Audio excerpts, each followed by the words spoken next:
2026ರ ಅಧಿಕ ಮಾಸ ಮುಗಿಯುವುದರೊಳಗೆ ಇವುಗಳನ್ನು ದಾನ ಮಾಡಿದರೆ ಅಷ್ಟೈಶ್ವರ್ಯ ಪ್ರಾಪ್ತಿಯಾಗುತ್ತದೆ. ಅಧಿಕ ಮಾಸವನ್ನು ಶಾಸ್ತ್ರಗಳಲ್ಲಿ ಪವಿತ್ರ ಮಾಸವೆಂದು ಕರೆಯಲಾಗಿದೆ. ಸಾಕ್ಷಾತ್ ವಿಷ್ಣುದೇವನೇ ಈ ಒಂದು ಮಾಸವನ್ನು ತನ್ನ ಮಾಸವೆಂದು ಆಯ್ದುಕೊಂಡಿದ್ದಾನೆ. ಪ್ರಸ್ತುತ 2026ರ ಅಧಿಕ ಮಾಸವು ನಡೆಯುತ್ತಿದ್ದು, ಈ ಮಾಸ ಮುಗಿಯುವುದರೊಳಗೆ ನೀವು ಕೆಲವೊಂದು ವಸ್ತುಗಳನ್ನು ದಾನ ಮಾಡುವುದರಿಂದ ಆಧ್ಯಾತ್ಮಿಕ ಫಲವನ್ನು ಪಡೆದುಕೊಳ್ಳುತ್ತೀರಿ. 2026ರ ಅಧಿಕ ಮಾಸ ಮುಗಿಯುವುದರೊಳಗೆ ನೀವು ಯಾವೆಲ್ಲ ವಸ್ತುವನ್ನು ದಾನ ಮಾಡಬೇಕು, ಅದರ ಪ್ರಯೋಜನವೇನು? ಇನ್ನೇನು ಕೆಲವೇ ದಿನಗಳಲ್ಲಿ ಮಲಮಾಸ, ಪುರುಷೋತ್ತಮ ಮಾಸವೆಂದು ಕರೆಯಲ್ಪಡುವ ಅಧಿಕ ಮಾಸವು ಮುಕ್ತಾಯಗೊಳ್ಳಲಿದೆ.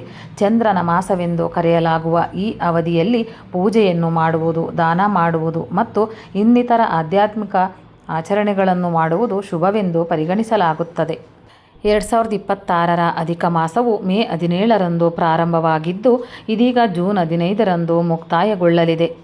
ಹಿಂದೂ ಸಂಪ್ರದಾಯದ ಪ್ರಕಾರ ಅಧಿಕ ಮಾಸವು ವಿಷ್ಣುವಿಗೆ ಸಮರ್ಪಿತವಾದ ಒಂದು ಮಾಸವಾಗಿದೆ. ಪೌರಾಣಿಕ ಕಥೆಯ ಪ್ರಕಾರ ಯಾವುದೇ ದೇವರು ಈ ಅಧಿಕ ಮಾಸವನ್ನು ಸ್ವೀಕರಿಸಲು ಸಿದ್ಧರಿಲ್ಲದಿದ್ದಾಗ ವಿಷ್ಣು ಅದನ್ನು ಸ್ವೀಕರಿಸಿ ವಿಶೇಷ ಮಹತ್ವವನ್ನು ನೀಡುತ್ತಾನೆ ಎಂದು ಧರ್ಮಗ್ರಂಥಗಳು ಹೇಳುತ್ತವೆ. ಪರಿಣಾಮವಾಗಿ ಭಕ್ತರು ಈ ಅವಧಿಯಲ್ಲಿ ವಿಷ್ಣು ಮತ್ತು ಶ್ರೀಕೃಷ್ಣನನ್ನು ಪೂಜಿಸುತ್ತಾರೆ. ಅಧಿಕ ಮಾಸದಲ್ಲಿ ಮಾಡುವ ಪ್ರಾರ್ಥನೆಗಳು, ಉಪವಾಸ ಮತ್ತು ದಾನ ಕಾರ್ಯಗಳು ಸಾಮಾನ್ಯ ತಿಂಗಳುಗಳಿಗಿಂತ ಹೆಚ್ಚಿನ ಆಧ್ಯಾತ್ಮಿಕ ಪ್ರತಿಫಲಗಳನ್ನು ನೀಡುತ್ತದೆ ಎನ್ನುವ ನಂಬಿಕೆಯಿದೆ. ಅಧಿಕ ಮಾಸದಲ್ಲೇಕೆ ದಾನ ಮಾಡಬೇಕು?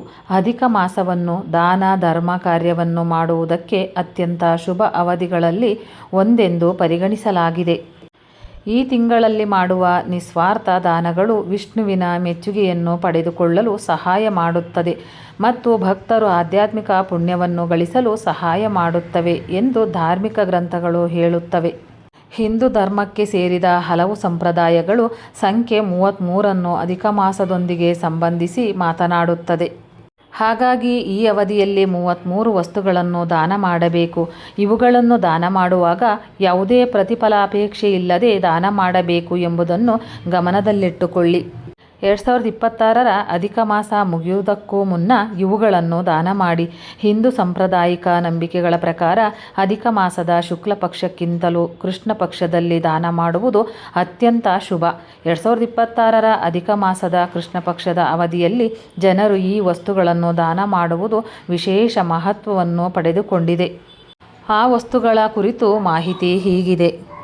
ತುಪ್ಪ ತುಂಬಿದ ಬೆಳ್ಳಿ ಪಾತ್ರೆ, ಕಂಚಿನ ಅಥವಾ ತಾಮ್ರ ಮತ್ತು ಹಿತ್ತಾಳೆಯ ಮಿಶ್ರಲೋಹದ ವಸ್ತು, ಬೆಲ್ಲ, ಹಸಿ ಕಡಲೆ, ಕೆಂಪು ಶ್ರೀಗಂಧ, ಕೇದಿಗೆ ಹೂವಿನ ಸುಗಂಧ ಹೊಂದಿದ ಧೂಪದ್ರವ್ಯ, ಶಂಖ, ಗರುಡ ಗಂಟೆ, ಭಗವಾನ್ ವಿಷ್ಣು ಅಥವಾ ಶ್ರೀಕೃಷ್ಣನ ವಿಗ್ರಹದ ಅಥವಾ ಫೋಟೋ, ವಜ್ರ ಅಥವಾ ಇತರ ಅಮೂಲ್ಯವಾದ ವಸ್ತು.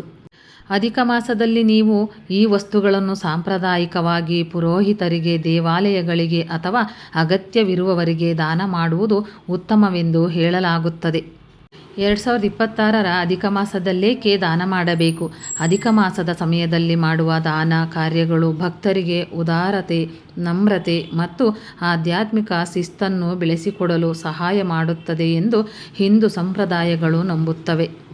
ಈ ಪವಿತ್ರ ಮಾಸದಲ್ಲಿ ಮಾಡುವ ದಾನಗಳು ಸಮೃದ್ಧಿ, ಉತ್ತಮ ಆರೋಗ್ಯ ಮತ್ತು ಒಟ್ಟಾರೆ ಯೋಗಕ್ಷೇಮಕ್ಕೆ ಸಂಬಂಧಿಸಿದ ಆಶೀರ್ವಾದಗಳನ್ನು ತರುತ್ತದೆ ಎಂದು ಅನೇಕ ಭಕ್ತರು ನಂಬುತ್ತಾರೆ.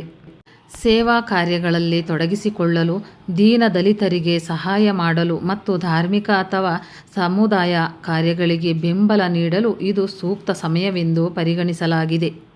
2026ರ ಅಧಿಕ ಮಾಸದಲ್ಲಿ ಮಾಡಬೇಕಾದ ಇನ್ನಿತರ ಆಧ್ಯಾತ್ಮಿಕ ಆಚರಣೆಗಳು.